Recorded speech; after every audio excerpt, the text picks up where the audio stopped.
doctores tienen fama de tener mala caligrafía. Sumedico.com tiene la fama de ser la guía médica más completa en Internet. Sumedico.com, una forma sencilla de entender lo que te preocupa. www.sumedico.com.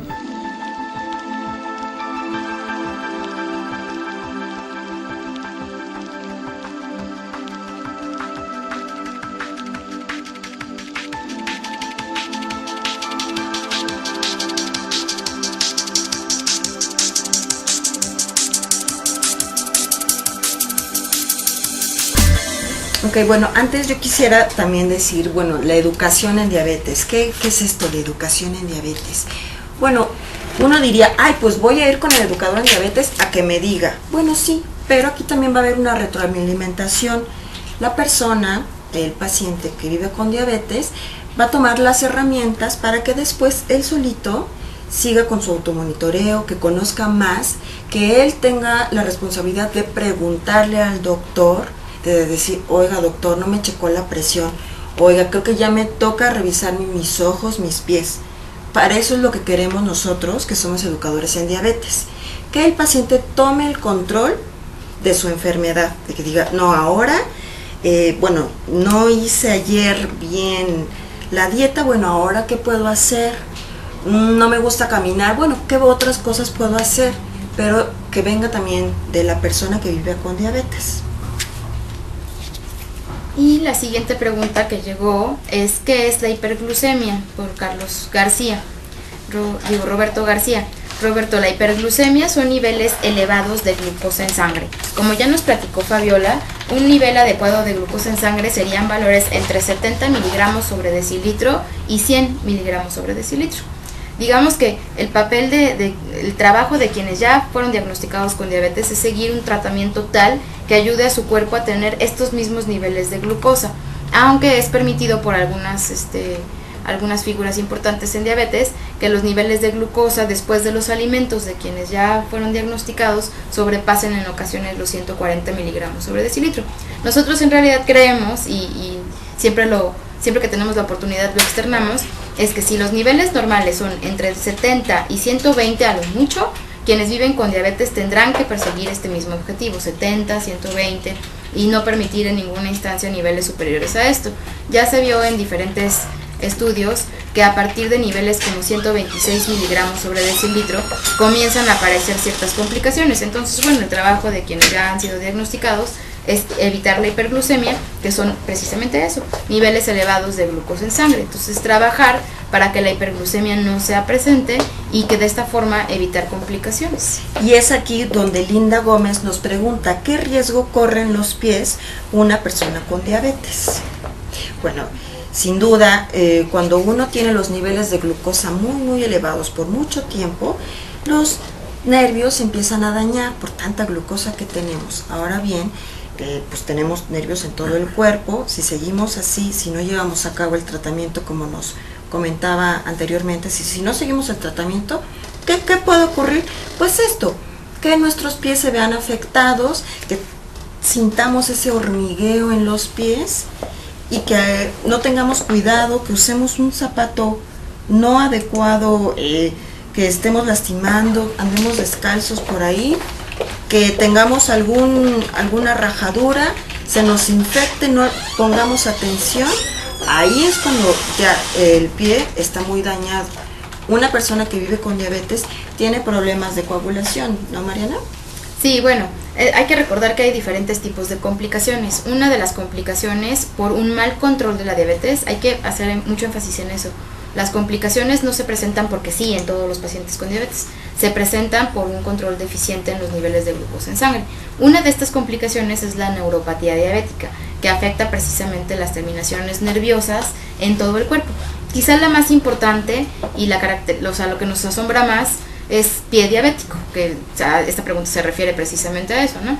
Pie diabético no es sino una neuropatía diabética ya que se presentó en ese paciente y que evita la sensibilidad de esta zona del cuerpo.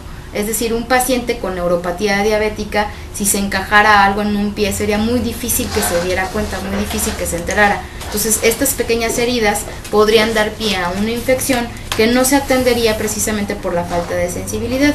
En ese sentido, pues hacer mucho énfasis en eso nuevamente, ¿no? Todas las personas con diabetes, entre sus responsabilidades que ya vimos aquí, que está pues obviamente tener el cuidado necesario en todo su cuerpo, ¿no? Tendrá que revisar sus pies todos los días para evitar y vigilar que no tuvieran lesiones. Y esta pregunta es muy interesante, la hizo Carlos. ¿Cuál es el papel de la familia del paciente con diabetes? Pues fundamental, ¿no? No podemos decir, ay, pues él nada más es el enfermo. No, simplemente hay que tomar en cuenta toda la familia, el apoyo familiar es importante. Si esa persona, bueno, hay una fiesta, pues no va a ser muy lindo que haya pastel y a él no le toque pastel porque vive con diabetes. Hay que englobar a toda la familia, que haya un apoyo. Bueno, entonces, si no se va a comer pastel, otra cosa, alguna ensaladita, alguna cosa que incluya y no rechace solamente a la persona porque vive con diabetes, no puede comer. Ahí viene un poquito el derecho, ¿no? De todos, no hay por qué discriminar esa parte. Sí, ahí pues es el derecho que ya les platicábamos, ¿no? El derecho a la justicia social, que es precisamente eso, ¿no? O sea, que hay el derecho a ser tratados con respeto y dignidad. En eso, pues, el papel de la familia, pues, es fundamental, ¿no? El papel de la familia de un niño diagnosticado con diabetes tipo 1, pues, es crítico. Los padres deberán ser los primeros educadores en diabetes en la casa, ¿no? Deberán fungir como tal. Deberán ellos ser quienes reciban la información, reciban todo y puedan filtrarlo al niño y puedan explicarlo al niño. En el caso de pacientes ya diagnosticados en edades más avanzadas, pacientes con diabetes tipo 2, pues el papel de la familia sigue siendo crítico. La familia va a ser quien se integre también al tratamiento de la persona con diabetes. Hay que recordar que el plan de alimentación de alguien que vive con diabetes es el plan de alimentación que deberían llevar todos. Entonces, pues en vez de hacer comida especial para este paciente con diabetes, pues hacer esta comida especial para toda la familia, que lejos de afectarles y quitarles horas de felicidad, pues les ayudará resultando en un mejor estilo de vida. Y nos pregunta Sandra Chávez, esta ya la vimos, pero la podemos repetir con todo gusto. ¿Cuáles son los síntomas de diabetes? ¿Cuáles son los síntomas? Ok, bueno, si yo tengo mucha sed, orino más de lo común, orino más de lo común, tengo muchísima hambre, me siento débil, cansada, ¿cuál más es? Nosotros lo resumimos a veces en las famosas polis, que es poliuria, que se refiere a hacer muchas veces pipí a lo largo del día, más de la cuenta, no por haber tomado mucha agua, sino es de forma incontrolada. Polidipsia, que es mucha sed, tomar más agua de lo normal. Y polifagia. Y polifagia, que se refiere a tener más hambre de la normal.